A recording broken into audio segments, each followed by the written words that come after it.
N'écoutez jamais les gens qui vous disent oubliez-vous, aimez les autres. Ne les écoutez pas, ils ont tort. La pire des choses est de s'oublier soi-même lorsque l'on va vers les autres pour les aider. C'est vrai, c'est vraiment un livre qui dit beaucoup sur la nature de certaines personnes. Il y a des gens qui se négligent, qui, euh, qui s'abandonnent pour venir en aide aux autres. Alors que oui, c'est bien d'aider, oui, mais Faut pas avant tout, il s'oublier, faudrait quoi. penser à soi, il faudrait penser La charité bien ordonnée. à qui l'on est et qu'est-ce que l'on vaut et tout, et tout, et tout. Ce livre est pour moi indispensable parce que elle est en quête de bonheur et veut cheminer vers la connaissance de soi, comme je le disais. Ok. Lorsqu'on se connaît, lorsqu'on sait qui on aide, mais on ne s'oublie pas parce qu'on a besoin aussi d'un investissement total pour nous-mêmes. La charité bien ordonnée. Commence par soi-même. Ouais. Le deuxième livre, c'est Ta vie commence quand tu comprends que tu n'en as qu'une, de Raphaël Giorna. C'est en anglais, c'est en portugais, je sais pas. Giordano, Ok. qui dit ta vie commence quand tu comprends que tu n'en as qu'une. Et je vais lire encore un autre texte qui ressort de ça qui dit aujourd'hui est un cadeau, c'est pour ça qu'on l'appelle présent. Il faut profiter du temps présent, il faut mettre les moyens pour vivre présentement avec tout ce que l'on possède. Il y a des gens qui remettent à demain ce qu'ils peuvent faire aujourd'hui, cet esprit de procrastination. Déjà, ce livre parle de l'histoire de Camille, une jeune fille de 38 ans, qui a tout pour être heureuse, mais qui ne l'est pas pleinement, qui est installée dans sa routine.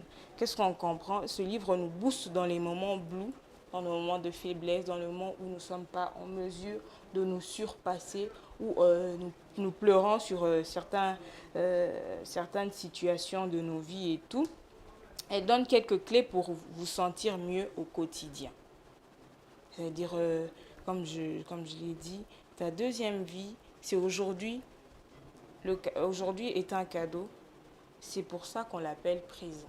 Miser aujourd'hui au lieu d'attendre demain, au lieu d'espérer que voilà, je vais le faire demain. Il y a des gens comme ça, Comme le dit Horace Carpe diem. Profiter du moment présent. Il y a des gens qui restent couchés, ils se disent bah je vais faire ça demain, alors qu'on a tous les moyens pour le faire aujourd'hui, mais on le ramène à demain. Et ça, je crois que c'est vraiment perdre du temps, alors qu'on court derrière le temps dans la vie. Troisièmement, l'homme qui voulait être heureux. Il y a un autre texte qui ressort de ce livre qui dit « Si vous ne renoncez à rien, vous vous abstenez de choisir. » Et quand on s'abstient de choisir, on s'abstient de vivre la vie qu'on voudrait. C'est fort ça. Ce livre s'inscrit dans la même lignée que le précédent. Il s'agit ici d'un homme qui se rend chez un guérisseur pour faire un petit check-up de sa santé avant de partir pour l'Europe.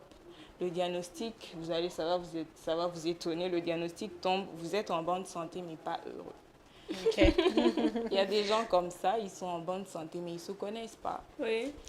C'est un problème psychologique plutôt que physiologique. Oui. Ils savent pas que voilà, il y a un problème en eux, il y a quelque chose qui leur manque. Ici, on dit l'homme qui voulait être heureux. Il y a des gens qui sont nés avec des rêves, il y a des gens qui ont voulu être grands, faire des grandes choses, mais après, ils se sont retrouvés à ne rien faire, à ne pas totalement avancer. Pourquoi? Parce que ils ne se sont pas lancés dans ce processus-là de découverte de soi et de la réalisation de ses rêves. C'est important, c'est important. C'est vraiment des livres en développement personnel qui nous tiquent énormément. Quatrième livre, Mange, prie, aime de Elisabeth Gilbert. Il vaut mieux vivre imparfaitement sa propre destinée que vivre en imitant la vie de quelqu'un d'autre à la perfection. Il y a des gens qui font du copier-coller dans la vie. Tu es une autre personne, mais tu imites la vie de quelqu'un d'autre. Ça fait que tu ne te connais pas. C'est un catch-fish, c'est faux. T'es pas toi. Tu nous montres un autre visage de toi alors qu'au fond, on aurait peut-être pu découvrir mieux si tu étais toi-même. Et voilà, ce livre est un grand classique qui paraît peut-être banal, mais pourtant, il est léger et plein d'optimisme sur des sujets pourtant pas trop faciles, pas toujours faciles. La dépression, la frustration, ce sont les éléments centraux aussi dans dans ce rejet-là de s'accepter tel que l'on est, de se reconnaître en tant que qui on est et comme nous avons été créés.